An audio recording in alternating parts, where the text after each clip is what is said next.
Surah An-Nisa, verse number 70. A'udhu billahi minash shaitanir rajeem. Wa man yuti Allaha wa rasula fa ulaika ma'al lazina an'ama Allahu alayhim minan nabiyyina was-siddiqina wash-shuhada'i was-salihina wa hasuna ulaika rafiqa. And whoso obeys Allah and His Messenger shall be among those on whom Allah has bestowed His blessings, the prophets, the truthful, the martyrs, and the righteous, and an excellent company are they. Also, Nana Ahmed is saying this promise is for the life to come and not related to this life. So could you put some light? And this promise is for the life to come and not related to this life. So what belongs to this life then? Those who believe in Rasulullah Sallam and obey him. Is there nothing for them in this life? Where is it mentioned? What happens to them? It's very stupid of such people who relate this ayah entirely to the life to come. I fully agree that this ayah will be applicable to situation in the life to come as well. But first of all, it should have applied here. Those who obeyed Hazrat Muhammad Rasulullah and Allah in all sincerity, if they are not granted any reward here on earth, how can they hope to get any reward in the hereafter? Man kana hu ama fi hadhihi dunya, Man kana fi hadhihi ama fa fil akhirati ama. So if they are without any reward here, they will not be rewarded in the hereafter at all then. This verse has a straightforward connection with a prayer which has been taught to us by Allah in Surah Fatiha. It's a direct connection, and a great scholar prior to a class of scholars who reject them, in fact, have gone very clearly to understand that this verse is directly connected with that verse of Surah Fatiha, in which we believe that this verse is an explanation of that verse. What is that verse? Ihdina Siratal Mustaqim, Siratal Lazina An'amta Alayhim. Shows the path of those on whom you have shown your rewards. An'amta, rewards, An'amta Alayhim. Now, does this prayer go in vain altogether? Is there no effect of this prayer?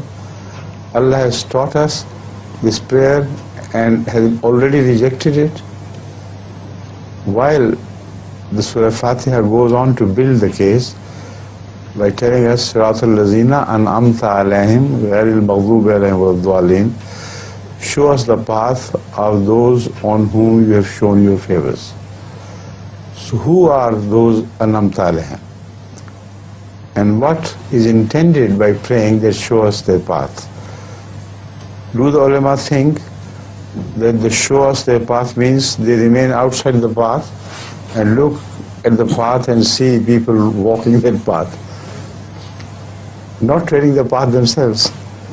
If this is their concept, this is the most stupid thing I've ever heard about the Quran and things.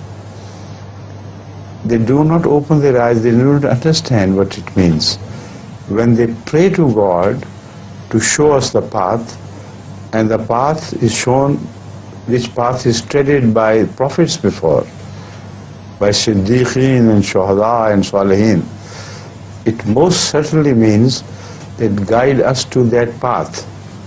We may also be included in the followers of prophets on that path. We may also be able to receive that special inam of Allah, which could be that of Nubuwwat as well. Because people who tread that path honestly, according to their sincerity and according to their efforts in good deeds, they are rewarded different stages of Inam. Those stages begin with Salihiyat, Siddiqiyat, Shahadat and Nabuwat. What does this verse say? Now you can relate. It's a direct answer to this prayer. The path is shown in exactly those terms of Munam alayhim. That is Nabiyyin, Siddiqin, Shuhada wa Salihin. So if this is not to be rewarded, what was the purpose in teaching us this prayer? And if this was just an admonition that you think of this for the days to come in the hereafter, then it's impossible. It is not relevant to other verses of the Quran. As you said, if somebody is blind here, he will get up, rise as blind in the hereafter. So all these things indicate that this verse is definitely an answer to the prayer taught to us in Surah Fatiha, which is for this world first and will apply to the hereafter only when we have treaded the path in this world exactly as mentioned in Surah Fatiha and in this verse. Now you understand the point? I have made it clear many times before. I have discussed all the possible aspects of this verse, but I am not repeating them because it will be a very long answer then. But this much should be sufficient because I think you're interested only to find out this this aspect of the verse, right?